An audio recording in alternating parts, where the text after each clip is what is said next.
Hi, I'm Anubis, and I'm sure no one noticed I was gone for 2 weeks, but I still wanted to address it and talk about it for my own sake.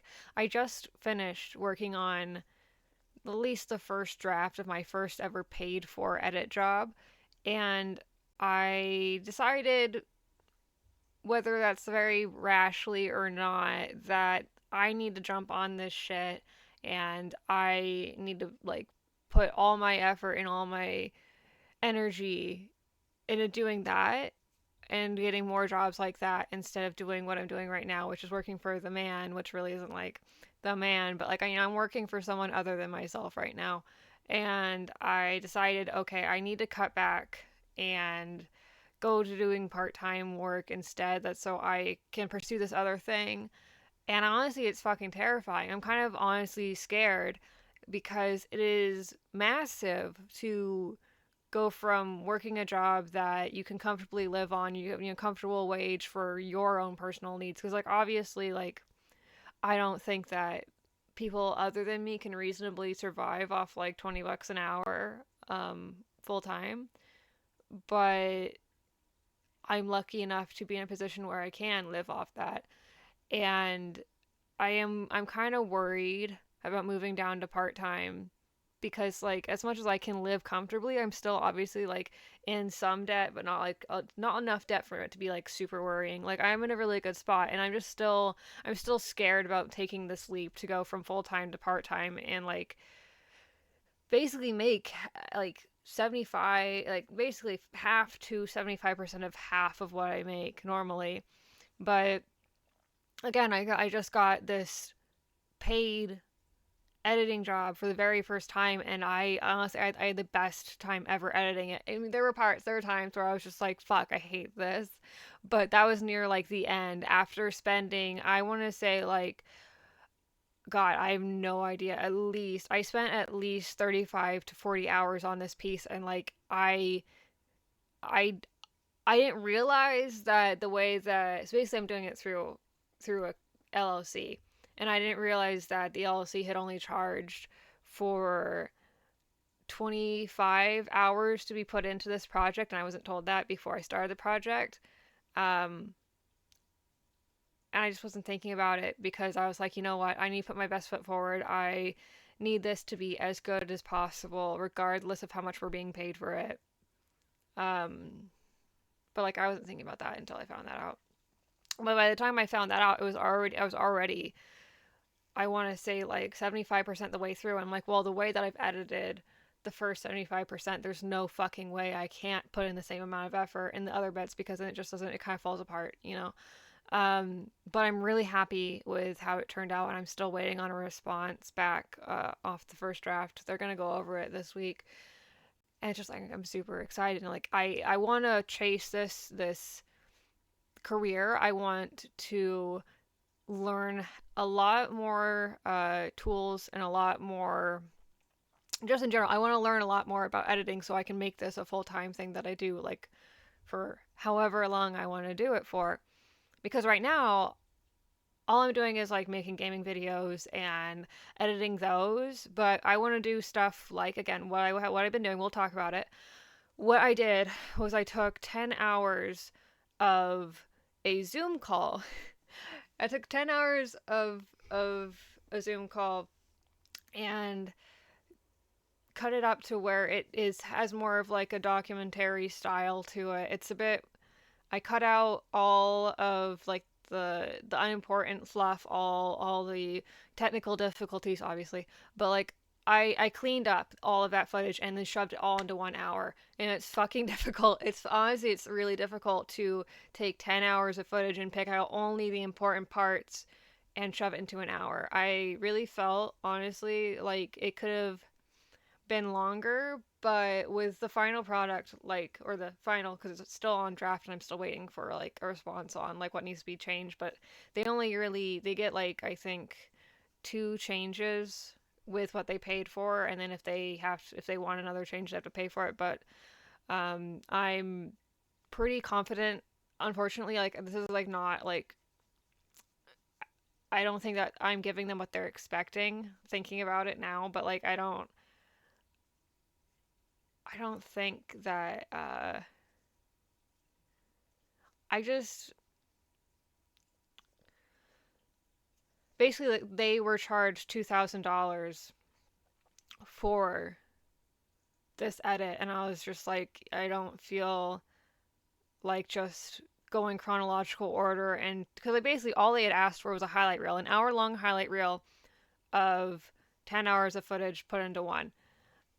Uh, and sure, it could have. It seems like based on what the person who helped me get this job is saying, it sounds like in the past what they've been given and what they kind of expect based on what they've been given is potentially like a chronological order, day one, day two, day three, because these Zoom calls were over a course of 3 days.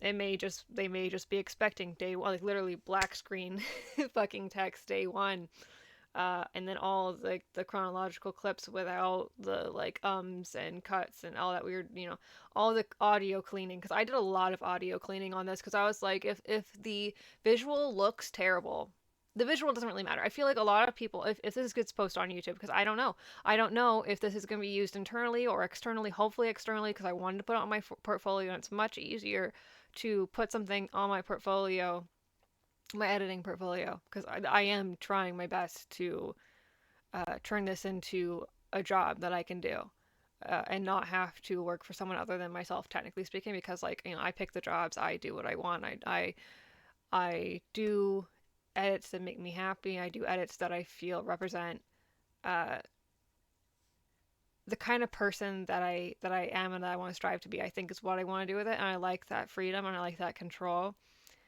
Uh, and I want to edit things that have purpose. Like again, the I'm not really getting to the point, but the thing that I edited was a entire seminar, like, style conference thing where a bunch of journalists and experts came together to talk about the conservation of great apes. And it was very interesting. It was gravitating. It was, in a way, it was it was talking about great apes in the context of how to report on them, how to do journalism on them, and I also felt like it did a lot to explain properly why people should care, and I really wanted to do it justice, and I really wanted to make it as palatable as possible for even people who like didn't go to the seminar and didn't participate in it in a way, you know in the initial amount, because the initial thing is that these people go to 3 separate days of 3 to 4 hour conferences on Zoom, and they talk about it. It was just so exciting. It was so exciting, and I loved it. I put a lot of effort into the edit, and I feel like I really honestly did it justice, and I really hope that they like it, because it it's not like a masterpiece, but like I feel like it is very consumable. Very, very consumable. And if again, if it gets posted on YouTube, what matters most is your audio, not your visuals. Because like, I personally, I feel like I know a lot of people that will just turn on, because I have YouTube Premium. They just turn on their YouTube, put in their earbuds, do their work, and listen to, a podcast, or listen to like an educational seminar like this, or, listen to like Reddit reading stories, just like easy. You can do your other stuff while learning something on the side type stuff. And again, that's what I did do it. And I made sure I organized it, because like, here's the thing: is like, you have 3 separate days. Each day all kind of like, ties in together. And what I did was I made sections of topics. I color coded. It took so fucking long. I color coded everything to topics, while I was cutting out the parts that were purely just like the speaker speaking and giving all the information that I need. Because, obviously, like, if you want a so-called highlight reel, you're going to cut out all the unimportant troubleshooting crap, and all like the other stuff, like introductions and things, because like an introduction can be done as easily as just like a title screen, which I put in all of those too. But yeah, so what I did was I took it, I sifted through it, I color coded it as I sifted through it. Color coding in the sense of like, okay, here's all the stuff that is like graphs and informational and where you should get your information, how to get your information, resources. And then this other section, which was entirely about what's called One Health, which I appreciate that this is the kind of thing that's happening, is that you don't just take into account the one thing, the one factor that you're messing with in the environment. So like for this it was like, okay, we want to conserve the gorillas, but you can't just only focus on the gorillas, because like for the gorillas it doesn't like seem like this really applies, but like it sounds like, say you fuck with one species and you're trying to conserve this one species, well that one species is also going to affect everything else around it. And with the gorillas, they, from what I learned after watching the seminar and editing it, was basically that in my, as again, I'm not a professional, I don't know a whole lot, but this is what I got off of listening to this, is that gorillas are called an umbrella species. I assume because their diet is just, so huge that if you preserve everything that is necessary to keep an ape alive, you're preserving a lot of things that also help other other species around and near the gorilla, because, or great apes, because again they have such a wide variety of needs that other creatures fall into like little categories of those needs.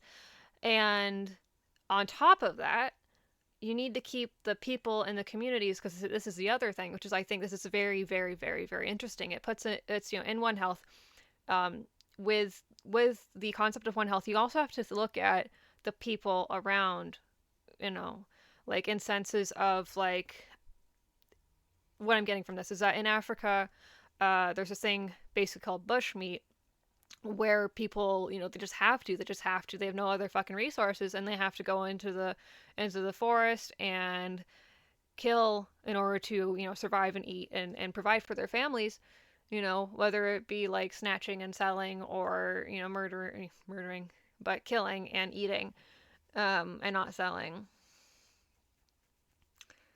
And it's like, well, what do you do? What do you do to fix that? You need to get rid of the necessity to do that. And so what a bunch of people through doing this One Health thing, which is a bunch of different programs working together to create a solution, which is like, I love it. It's phenomenal. It's great. Um, it makes sense. It makes a lot of sense, and I appreciate it. Um, from my understanding, they both built clinics for the people around the great apes, um, around their environment, because if the people get sick and the people interact with the apes, then like the apes have a very high potential for getting sick as well. Same vice versa. We have interspecies illness going around, and to keep one healthy is to also keep the other healthy. So it helps the community in a way that they want to help the great apes, because in order to help the great apes, again, you gotta help the people. You gotta give the people, you know, help them have coffee farms, help them have cocoa farms, help them have cattle, a whole bunch of other stuff. Like they give people a bunch of resources that save them from having to go, into the forest. And then they also do a bunch of stuff about having, trying to keep the apes outside of the farms, but also if the apes do get in the farms and destroy the farms, people who, they also had this thing where ex-poachers, they had convinced ex-poachers to take money for helping the farmers regrow their farms after, the wildlife comes and destroys it. So now they have a different job and they don't need to poach anymore, which is great. It's just hopefully they post it online, and I would love to link it in the description whenever they do that, if they do that.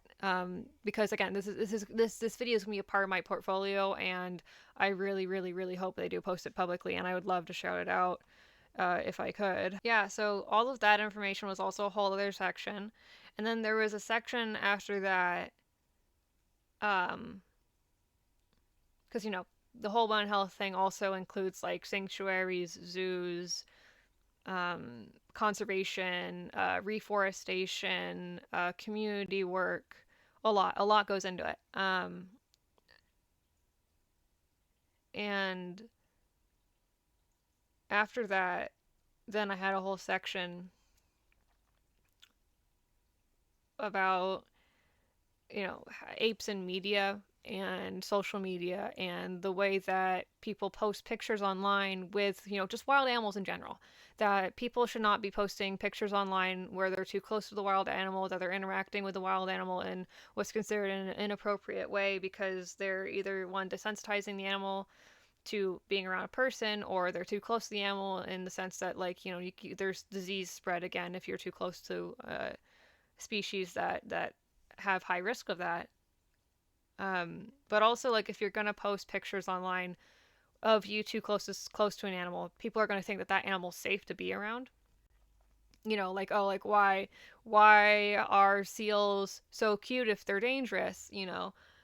It's it's important because it keeps the people safe if they know that this is a dangerous animal and you can't just be taking selfies with it, and that you can't just be having them as pets. Because again, the way that people just can post and do post, even professionals post pictures where they're touching or holding or being too close with in a non-professional way, these animals, is harmful to the way that we view them, and harmful to the way that through viewing them that we treat them, and harmful to them in the sense that people may go out of their way to capture like baby animals to sell off to people as pets.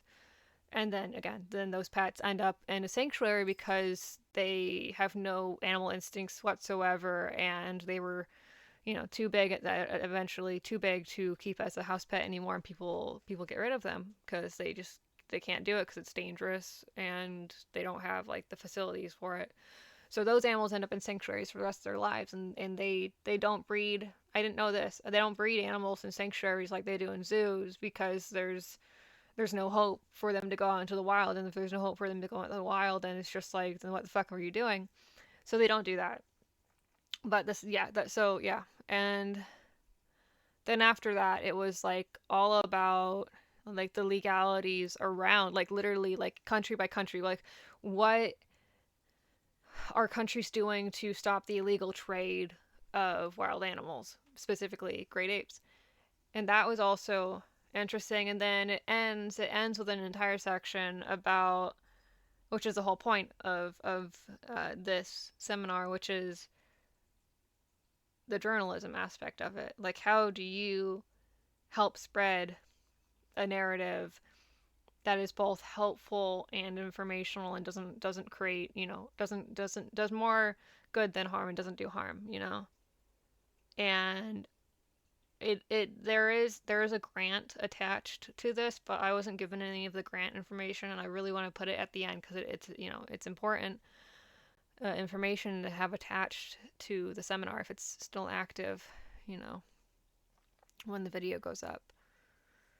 And I did get on their website. I didn't see it under their grants page, so I assume it's gonna go hand in hand.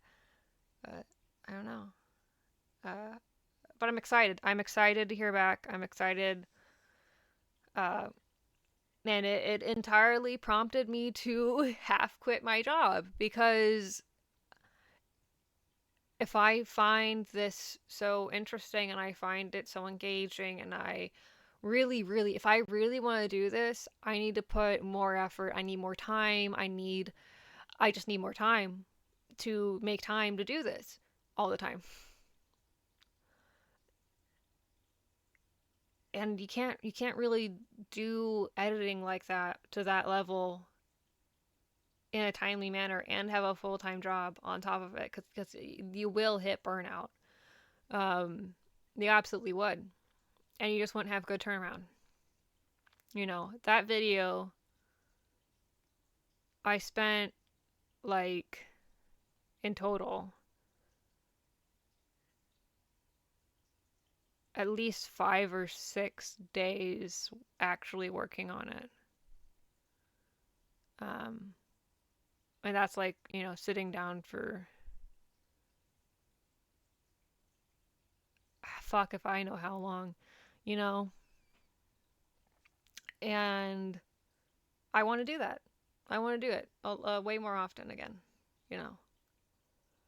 So I'm still gonna do uh, gaming content, but I think I'm gonna take a different approach to it. I think I want to make some videos that are a bit more like I want to make a whole series where it's like learn how to edit with me, and I wanted to learn how to edit like different forms and types of content. I wanted to like basically it would require that I make different kinds of content in order to like have footage to edit.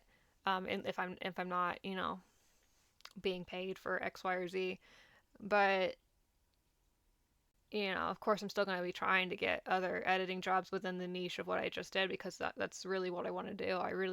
I want to do a lot of like animal rights activism pieces, to be honest. And if anyone has something similar to whatever, if you feel like what I just described is similar to what you need, hit me up. Because I would love to do it. I don't know if I have an email or anything attached to my YouTube account. I do have like my Reddit linked to here, but I'll add it. I'll add before I post this video. I'll have added a how to contact me via email link to on my YouTube channel, professional inquiries email on there, so you can hit me up if you are interested in having something edited. And like I already have an idea of like how much I should be charging for how much work I put into things. So unfortunately, like it is expensive to pay someone to edit 10 hours of footage down into one, but I can promise that like I will absolutely do it justice because I am passionate.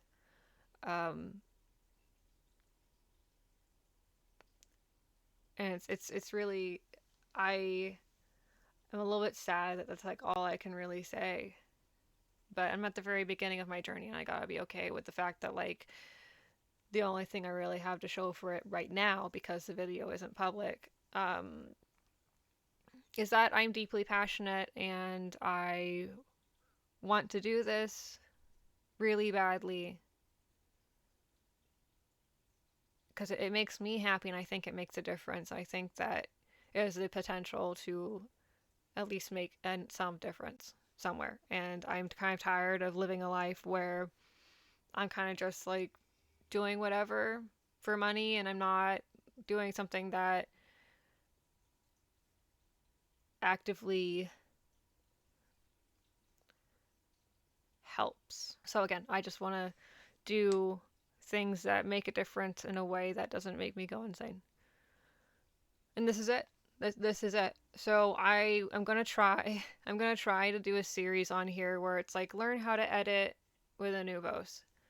Um, because I'm actively trying to learn how to become a better editor because I already obviously I have my gaming channel. I have that video that I edited, and I can confidently say that I can do this. You know, I just want to learn how to do it for more than just one type of content. I want to diversify a lot. Because I'm a kind of person who also gets bored if I stop learning, and I feel like I've done that. I feel like in other walks of my life, I've learned as much as I can, and I've stagnated, and that's not good for me, honestly. But I'm excited and scared, very scared. I've been I've been having like anxious thoughts about everything because it's kind of the transition is kind of moving slow because I'm still waiting to go from full time to part time, and then at that point, then I can really focus. Can really focus on all of everything that I just said. So yeah, that's why I've been gone for 2 weeks. I've been busting my ass. I've been busting my ass working on that edit. So um, I will be back, and I should be back more consistently, at least by July. Um, because that's when I'm expecting to go to part time, and then I'll have more time to do this, which is then also still me. This, again, doing the gaming channel helps me train up my editing skills, and I can find inspiration through the content that I have. Unfortunately, like again, I can only do so much with what I have. You know, that's why I like editing other people's stuff, because it's different. It's different and exciting. Anyway, I hope to see y'all soon. And bye.